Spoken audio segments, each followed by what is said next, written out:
Yo, je suis trop contente de te retrouver aujourd'hui pour un soin énergétique. À l'heure actuelle, à l'ère actuelle, on est dans une société, bon, je le fais très général, mais où l'apparence physique est importante pour se faire connaître, pour développer quelque chose, pour aussi développer des business. On voit bien les Kim Kardashian, Nabila, c'est des personnalités qui ont façonné leur corps pour avoir une représentation physique de ce qu'apprécie le commun des mortels, en tout cas à notre époque, hein, on est d'accord, parce que à l'époque du Moyen Âge, on n'était pas trop sur les mêmes symboles, les mêmes choses pour le corps, mais peu importe, aujourd'hui, il y a une importance aussi à cette beauté. Et puis aussi à la personnalité, qu'est-ce qu'on va pouvoir dégager. Souvent, on a la sensation, tu sais, que sur les réseaux sociaux, c'est beaucoup, bah voilà, des apparences, on montre ce qu'on veut. Et ça, c'est important aussi que tu saches te dire, bah oui, je vais montrer ce que je veux. Mais des fois, on va avoir ce truc de, bah elle a réussi, elle a fait comme ça. Peut-être que je vais prendre ce pli-là parce que ça a l'air de réussir. Or, si tu as envie d'être davantage, tu sais, connecté à ton intuition, à ta personnalité pour développer ton business, tu sais que c'est quelque chose qui tronche, tu sais que tu as envie de faire du toi, tu sais que tu as envie de créer quelque chose qui te parle à toi sans, sans te sentir totalement à l'ouest, à l'écart de tout ce qui peut être représenté. Mais du coup, c'est ça que j'ai envie de te partager dans Soin, puisqu'on va aller traverser, c'est comment tu peux exprimer ta personnalité en donnant ton avis, en partageant ton opinion, tout en te sentant totalement dans un espace sécuritaire, c'est-à-dire que tu vas pouvoir partager ton opinion, puis recevoir les critiques sans te sentir blessé, parce que des fois, ben voilà, tu vas avoir un avis sur un sujet en particulier, ton domaine d'expertise, par exemple. Ça va être important que tu puisses le partager sur tes réseaux sociaux, dans ta communication, pour pouvoir bah, pour qu'on puisse voir ta personnalité au travers de ton business. Et ça, des fois, bah, il va y avoir des réactions où on va avoir cette sensation de vouloir absolument être compris de tout le monde, on veut être aimé de tout le monde, on veut pouvoir allier tout le monde autour de notre cause. Or, bah, c'est évident qu'il y a des personnes qui vont avoir un avis totalement différent de toi.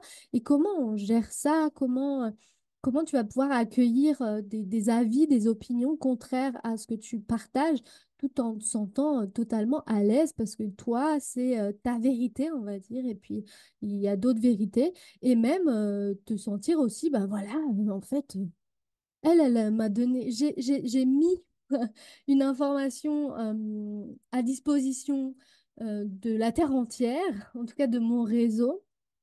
Et je suis totalement OK que bah, finalement, cette personne, elle me partage un avis différent, puis ça vient construire le débat, puis ça vient créer quelque chose de fort. Puis c'est ça aussi la force du collectif, puis d'aller toi ressentir cette possibilité, d'aller te détacher de ce truc où tu vas absolument vouloir te représenter, te montrer d'une certaine manière pour qu'on ait ce feeling-là particulier pour toi.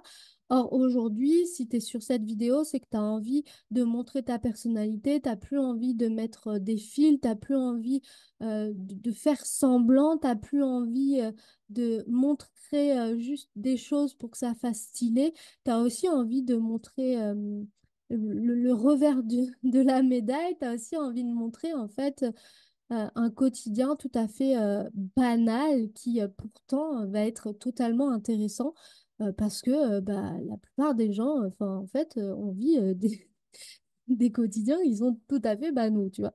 Donc de détendre un peu sur ça, puis de ramener beaucoup plus de transparence, d'authenticité, donc de sentir que tu as droit de t'exprimer d'une telle ou telle manière parce que c'est toi et sans te monter le bourrichon et te dire, ah bah non, faut mieux que je parle comme ça plutôt que comme ça, parce que sinon, on va penser que ça, que ça.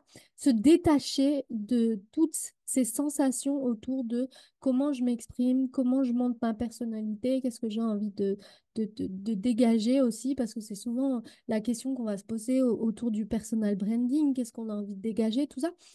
Donc, se détacher pour se réattacher à nous, enfin, à nous, à toi, à ta personnalité, pour te sentir pleinement, tu sais, toi, et pas l'impression de devoir jouer un rôle, pas l'impression de devoir, ah ben, je dois montrer ça parce que j'ai l'impression que ça fonctionne comme ça.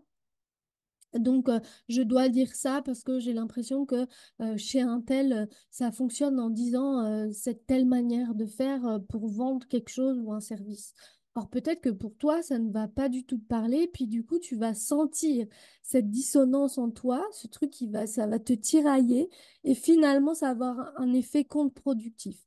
Donc, vraiment d'aller te reconnecter en tout cas, ce soin a pour but d'aller te connecter à ta personnalité, à qu'est-ce que tu as envie de partager aussi dans ta manière de communiquer, comment tu te réappropries aussi ta manière de communiquer pour vendre tes services, pour promouvoir quelque chose, pour partager ton message. Voilà pourquoi et ce soin. Puis je suis ravie de t'avoir sur cette vidéo. N'hésite pas à partager, à liker, à mettre des commentaires si tu as trouvé que ce soin était incroyable. Puis tu as vu des changements, tu as eu des prises de conscience par rapport à ce soin.